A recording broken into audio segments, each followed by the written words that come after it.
Who was David Pere?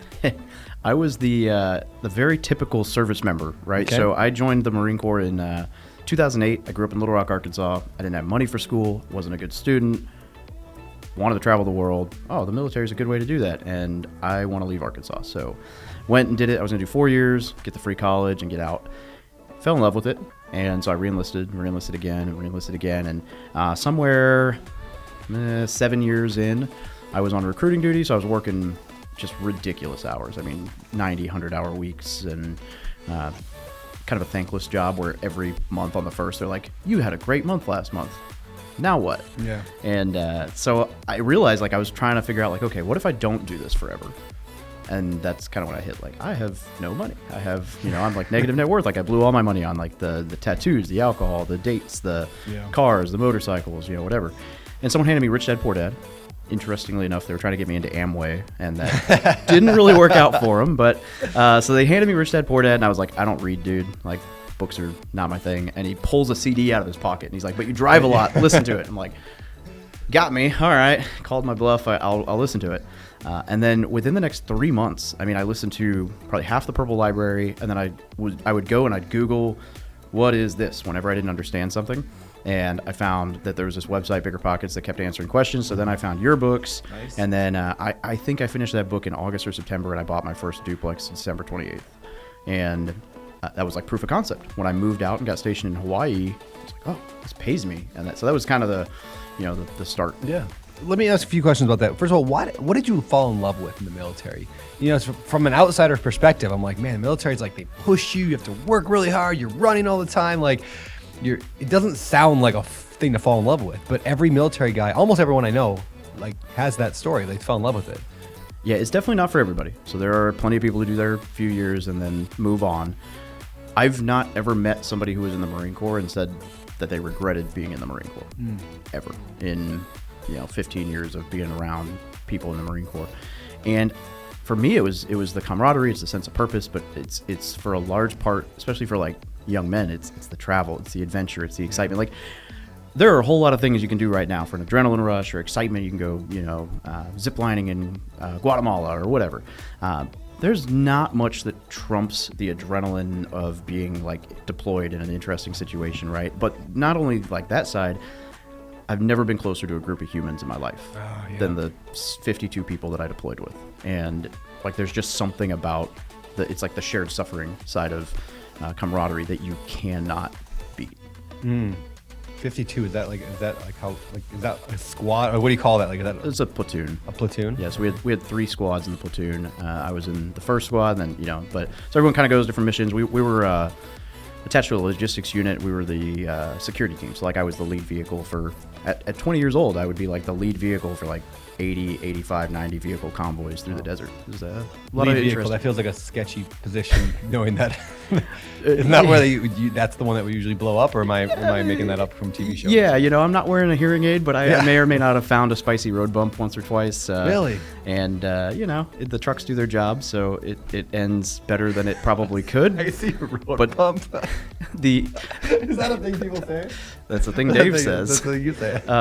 So yeah, it's essentially the job is to navigate, and yeah, you're right. If somebody's gonna find something, and ideally you find it without finding it by via explosion. Yeah. But if somebody's gonna find it, it should be you. Yeah. Wow, man. Were you?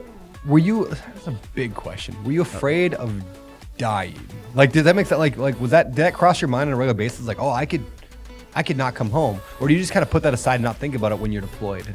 Yeah, I think that's like this whole reason PTSD is like a byproduct, is you're in a state of stress and you like push everything. Like, being deployed is like the simplest, most complex thing you could possibly, like, so the whole time you're deployed is like there's no drama from home, there's no dating, there's no whatever, there's no bills, there's no, like, you have one thing that you focus on. So it's like, in that regard, it's super simple. I would say you think about it, but it's almost more of a like fear that you'd let your team down. So ironically, one of the guys in my squad, and actually he was in my truck when we got blown up, is currently like submitting for paperwork for previous incidents or whatever. Because what happened in 2010 is if you had like a concussion, it was like a Purple Heart automatically. And nobody really wanted to go through all that. But the real issue was, let's say you drive over something, you have a concussion, they would pull you off the road for 14 days to make sure everything was good. And so guys would like, hey, if I'm not going to go back to the base for 2 weeks or for 2 days, by then, like, even if I did have a concussion, I'm fine. So I'll just not say anything. And that way I don't have to miss out on being with the platoon. So it's this weird dynamic of like less scared of dying. There are moments where you have, a lot of emotions, but more fear of letting other people down, I think. That makes sense. You mentioned the phrase purple library. It's another one I haven't heard before, but I know what you're talking about. It's the Rich Dad series. Why did Rich Dad Poor Dad? I asked the same question to Diego, our good friend Diego, when he was on the podcast, but why did Rich Dad point you toward real estate? Because I love that you brought up the point, like somebody gave it to you thinking you'd get into Amway. Like, because Rich Dad Poor Dad drives people to different things, which is fascinating. Why did it drive you to real estate? Yeah, he talks passive income and the lifestyle it can create. And throughout the book, he talks various different, sources or ideas, and he gets the blood flowing. I had been thinking about buying a house and even thought about buying a duplex when I first got on recruiting duty. And like so many people, I had plenty of people in my life to tell me why that was a bad idea. And then I was really busy on recruiting duty, so I just let it fall. I didn't know what to do. And so when that kind of came up, I was like, oh, well, this is something I've already looked into. It's not as scary. Like, my thought, especially with like house hacking, which is the best thing ever, is you have to live somewhere. Like, if you can find a way to, like, it's not scary. It's way scarier to get into investing in something like index funds when you don't know what you're doing. And there's not like a tangible asset, and it's like, it feels like a risk, whereas like buying a house to live in that might also save you money is way less risky in your head, right? So for those who don't know what house hacking is, I know like a lot of people do, but can you give what is that and how has that played a piece in your life? Oh, yeah. House hacking is the idea. There's so many versions of this. So there's the idea that basically you buy a house where you can have other people help pay your mortgage. So the typical is like a duplex or a fourplex where you live in one unit, you rent the other. And that's what I did on the first one. My second one was actually your idea. I moved to San Diego and I couldn't afford to buy there. The VA loan still had a limit and all that.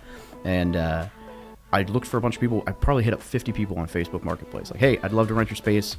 I'll sign a 2-year lease immediately if I can sublet on Airbnb when my family's out of town. And I found one person say yes. Didn't mention that my family was going to be out of town 95% of the time. Yeah, they were actually living in Missouri. They just visit occasionally. And so I rented out. The numbers on that, I paid $3,000 a month, and I made about $2,600 on Airbnb. And I only had it occupied 50% of the time. So pretty cool. And then currently, weird example, I'm in a 4,800 square foot, 3.5 house, and the upstairs is like 4 beds and 3,200 square feet of that, and I Airbnb it. And it brings in $3,500-ish on average. My all-in expenses on the house are $2,600. The downstairs is a 1,600 square foot 2-1 that I use as my office. So I've got my office and my internet and everything for the office covered by the Airbnb. Yeah, that's cool, man. Yeah, house hacking. I've been doing it since I was 21. I think I bought my very, very first house at 20. I rented out all the bedrooms, and then I bought a duplex. I lived in one unit, rented the other ones out. And I've kind of house hacked the entire time. There was even a moment where, a lot of people don't know this part of my story, but I lived in a church parsonage. So it was a church that a friend of mine went to, and their pastor left, and the parsonage is like the little house next door. And so the pastor left the church, and the pastor destroyed the house, like just disgusting, like it was terrible. And they're like, well, Brandon and Heather know how to fix things up. So they asked me like, hey, in exchange for free rent, can you just live in here and fix the place up for us? We'll give you the materials, you just do the work. And I'm like, sure. So like even that in a weird way is I was house hacking sort of. Did you outsource it or did you do all the work? I did all the work. Yeah, I did all the work at the time. Look at you. Yeah, I had to peel up like vinyl flooring and to paint inside, outside, clear away tons of brush. I feel like there's a lesson in there from old Brandon to new Brandon. Yeah, today I would have outsourced that, I'm sure. But maybe not, because like it would have cost me a lot more to outsource. In fact, the church probably got the best part of that deal. So maybe the lesson is find a young, impressionable, young 24-year-old and get them to do work for $2 an hour, because they will. Meanwhile, they pay no taxes. Yeah, they'd be writing everything. Yeah. Yeah. I mean, even to today, I live here in Hawaii. I've got a probably $3.5, maybe $4 million house, overlooks the ocean, not on the ocean, but overlooks the ocean, pool, like nice property. with 2 extra units, one downstairs, one in the back. And so I rent out the back one for $3,000 a month. I could rent the bottom out for $3,000 a month if I wanted to. My whole mortgage is only like $6,500, which means I live in my house for, if I wanted to, for $500 a month. I leave the basement open just because I like family and friends to come visit. But like my brother-in-law is there right now. I've stayed there before. Yeah, you've stayed there. Yeah. So, and I keep it for friends, family, whatever. But the fact is, at any point, I could rent it out and now almost live for free in Hawaii, or I could move to the basement and rent the upstairs for $5, and now I'm making money to live in Hawaii. And so I love the idea of house hacking because it eliminates the biggest like expense that you have, or at least reduces dramatically the biggest expense a person can have, which is their mortgage or their rent.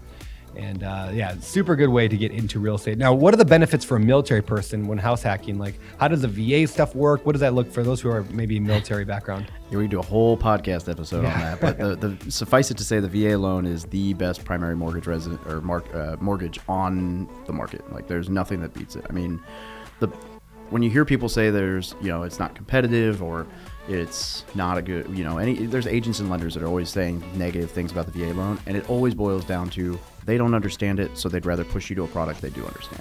Because there's not a situation in which the VA loan doesn't win. It's lower interest rates, it's lower credit requirements, lower DTI requirement, it's no limit, it's got all kinds of crazy things you can do with it. You can do renovation loans, you can do up to 4 units, you can, the list goes on and on and on and on, and the appraisal process is better than any other loan. So most of my lenders that I know have like a 60-65% overturn of bad appraisals with the VA and like a 10 or 15% with any other mortgage. So it's, much better chance of house appraising, and it's phenomenal.